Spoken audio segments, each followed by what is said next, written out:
Timsy, it's Saturday afternoon and I am here to discuss character foils in the famous and classic novel, The Scarlet Letter. Now, most of my classmates will agree that I'm a little strange because I actually read the entire novel and I enjoyed it. Today, when I'm discussing character foils, I'm going to be talking about two pretty major characters of Arthur Dimmesdale, the Worshipped Reverend, and Roger Chillingworth, the kind of creepy old man that people tend to stay away from near the end of the novel. Now, I'm going to give you a brief explanation of how these characters influence the storyline. First, we have Arthur Dimmesdale, the worshipped, the loved, the I can never do anything wrong Reverend, when honestly, he's like one of the biggest sinners in town. But no one knows that because he refuses to come out and say it because he's like, oh, well, I need to help people, and if they don't trust me, then I can't do that. So I'm going to keep my secret inside of me and let it kill me, which is always fun. Then we have Roger Chillingworth, who is, well, he's very strange. He comes to town right when Hester Prynne is standing on the scaffolding, getting stared at by all the citizens of this small town in Boston, and he's like, oh, who is that strange and beautiful girl that I've never seen before? When in reality, we know that Roger Chillingworth knows Hester Prynne very, very well. First of all, I'm going to talk about the similarities between the two extremely unique characters.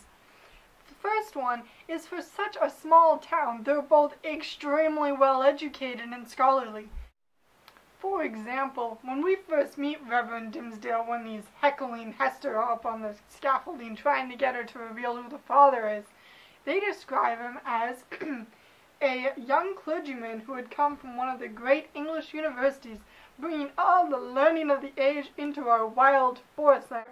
And then we have Roger Chillingworth, who is a physician, and when he first came, everyone's like, why is he here? Why is such a talented and respected physician coming to our small town? But honestly, they won't question it for long because they're like, okay, if you want to help us, that's cool with us. My final similarity is, they're both living a lie! I mean, think about it. Arthur Dimmesdale is trying to portray himself as one of the angels of God who can do no wrong, but honestly is one of the worst sinners because he committed adultery, but he won't admit to it. He'd prefer to die in secret. And then you have Roger Chillingworth, who purposely changed his name from Prynne to Chillingworth just so he could go and track down the father of Pearl with no one in the city knowing that he was Hester's long-lost husband.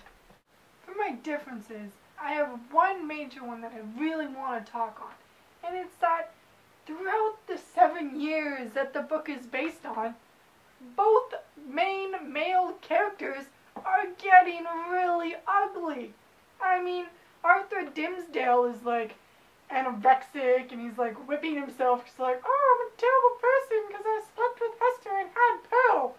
But as he gets uglier, everyone starts to worship him more. Like, oh, you're such an angel. Like no. If you had an adorable little bunny and the bunny started to get ugly, would you still love the bunny? No. It's no longer cute. That's the only reason you bought the bunny in the first place. The peculiar part is as Roger Chillingworth gets uglier, people view him as Satan.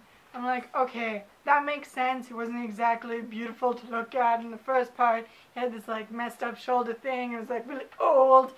But now they're like, oh, that guy's evil. We need to keep our kids away from him. And this is supported by the quote that I was able to find on the iBooks app. Thank you, Matt. It was free. Is that at first his expression had been calm, meditative, scholar-like. Now there was something ugly and evil in his face, which they had not previously noticed, and which grew still the more obvious to sight the oftener they looked upon him. I mean, the obsession inside of him was just taking over. But they're still both ugly. Like, this doesn't make sense to me. How did they come up with this? Where are the logistics? Got a migraine? You just ruined like the most dramatic part of my vlog. Oh, Okay. How are you still eating? Another difference, and this one that I discussed with Taryn very much, was the amount of time that they take to forgive Hester. After Hester tells, "Oh, Dimmesdale, that evil man that's living under the roof of your house is actually my long-lost husband." He's all enraged and he's like, testosterone is going everywhere. He's like, "How could you not tell me earlier? That man's so evil, he's gonna kill me." And then, and then like 3 seconds later, it's like, "Oh, it's okay, I forgive you."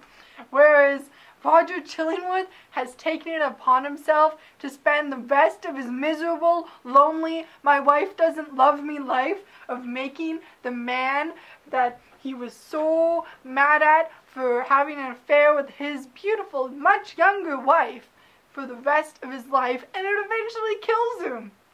Like, why?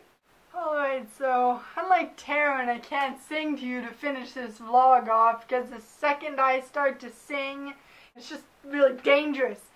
But I can serenade you with the flute.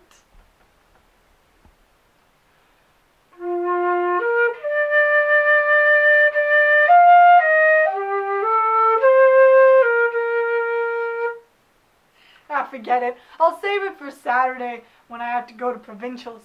Okay, see you next English class, Jimsy. Bye.